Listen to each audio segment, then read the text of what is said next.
Assalamualaikum warahmatullahi wabarakatuh. Perkenalkan, nama saya Hayuni Salahabu. Di sini saya akan mempresentasikan materi membumikan Islam di Indonesia agar Islam dirasakan sebagai kebutuhan hidup. Yang pertama, pengertian Islam. Agama adalah peraturan, pedoman, ajaran, iman, keimanan, atau kepercayaan. Islam adalah agama samawi yang diturunkan oleh Allah Subhanahu wa taala kepada Nabi Muhammad SAW sebagai rasul utusan Allah, dan Allah menjadikan Islam sebagai agama yang rahmatan lil alamin atau rahmat bagi seluruh alam. Secara bahasa, kata Islam berasal dari kata salama yang berarti selamat dan bentuk masdar dari kata aslama yang berarti taat, patuh, tunduk, dan berserah diri.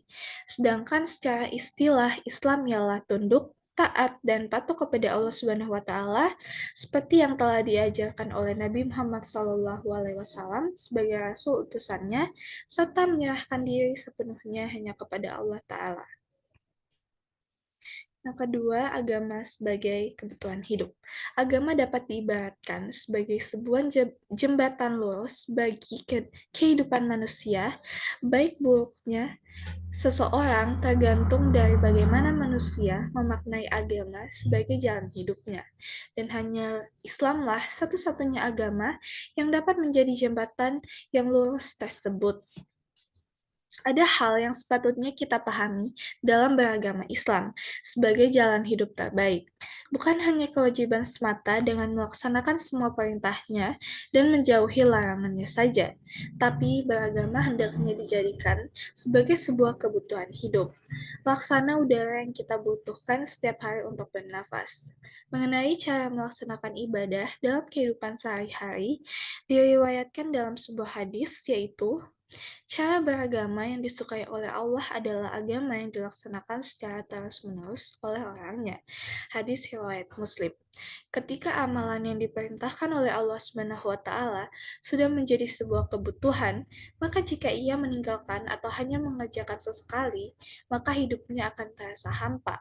Laksana sebuah lentera jika tak tersedia bahan bakar, maka lama-kelamaan lentera itu akan padam. Contohnya, dalam melaksanakan sholat tahajud. Sholat tahajud pada dasarnya adalah sebuah sholat sunat.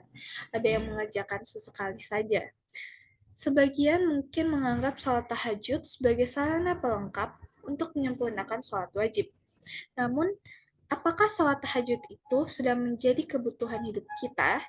Jika sudah, tentu sholat tahajud itu akan dilakukan secara terus-menerus setiap hari sesuai waktu yang sudah ditentukan. Jika seseorang sudah merasakan bagaimana nikmatnya melaksanakan sholat tahajud, maka akan menjadi sebuah kebutuhan hidup yang akan selalu kita laksanakan. Kewajiban setiap umat Islam untuk berdakwah. Berdakwah dengan segala bentuknya adalah kewajiban hukumnya bagi berdakwah dengan segala bentuknya adalah wajib hukumnya bagi setiap muslim. Misalnya amar ma'ruf nahi munkar, berjihad, memberi nasihat, dan sebagainya. Hal ini menunjukkan bahwa hukum Islam tidak mewajibkan umatnya untuk selalu mendapatkan semaksimalnya, tetapi usahanya lah yang diwajibkan hasil semaksimalnya sesuai dengan keahlian dan kemampuan. Melalui sabda Nabi Muhammad, kita ingatkan agar melakukan amar ma'ruf nahi munkar sesuai dengan kemampuan kita. Dalam hal ini, Nabi Muhammad menjelaskan 3 strategi dan tingkatan dalam melakukan amar ma'ruf nahi munkar, yaitu yang pertama dengan tangannya. Dengan teladan yang baik maksudnya dengan teladan yang baik dan tindakan nyata sesuai profesi atau kedudukannya masing-masing. Misalnya, bagi pengurus kelas dapat membuat tata tertib kelas dan mengawasi peraturannya dengan ketat sehingga menjadi kelas teladan. Yang kedua dengan lisan. Jika seseorang tidak mampu melakukan amal ma'ruf dengan tangannya, cara kedua dengan lisannya. Misalnya, memberikan nasihat yang baik, memotivasi untuk melakukan kebaikan, dan mengingatkan akibat-akibat perbuatan kemungkaran. Yang ketiga dengan hatinya, yaitu memfungsikan kata hatinya yang bersih. Cara ini merupakan cara yang paling lemah karena hanya dapat membentengi dirinya sendiri.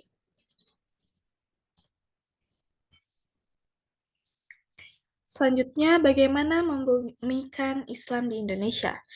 Islam hadir di Nusantara ini sebagai agama baru dan pendatang. Sebagai agama baru dan pendatang saat itu, Islam harus menempuh strategi dakwah tertentu, melakukan berbagai adaptasi dan seleksi dalam menghadapi budaya dan tradisi yang berkembang di Indonesia.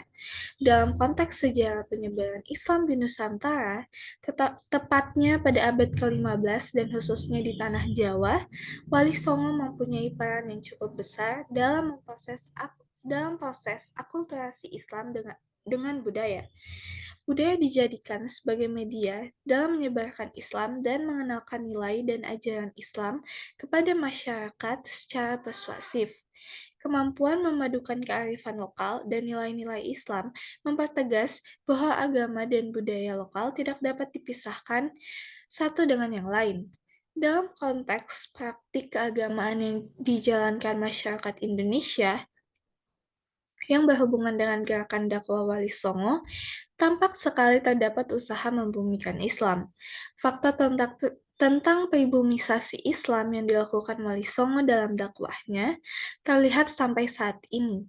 Sejumlah istilah lokal yang digunakan untuk menggantikan Islam yang berbahasa Arab, contohnya Gusti Kang Mubeng atau Allahu Rabbul Alamin, Kanjeng Nabi, Kiai atau Al-Alim, Guru atau Ustadz, Bidadari, Hur, sembahyang atau sholat, dan lain-lain. Kita masuk kepada kesimpulan. Islam adalah agama yang diturunkan Allah Subhanahu wa taala kepada Nabi Muhammad SAW sebagai nabi dan rasul terakhir untuk menjadi pedoman hidup seluruh manusia hingga akhir zaman.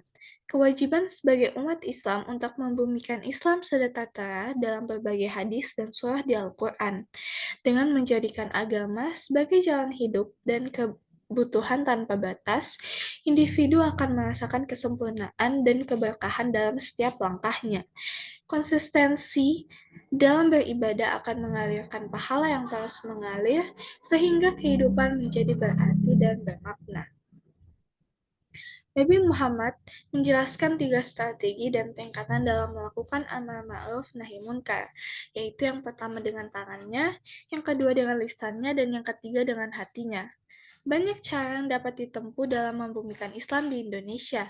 Kebangkitan atau kemajuan umat Islam, baik sendiri-sendiri maupun bersama-sama, sungguh sangat bergantung pada sejauh mana mereka berpedoman dan berpegang teguh pada petunjuk-petunjuk, ajaran-ajaran, aturan-aturan, etika-etika, dan norma-norma yang mencakup segala aspek dan segi kehidupan manusia dimanapun.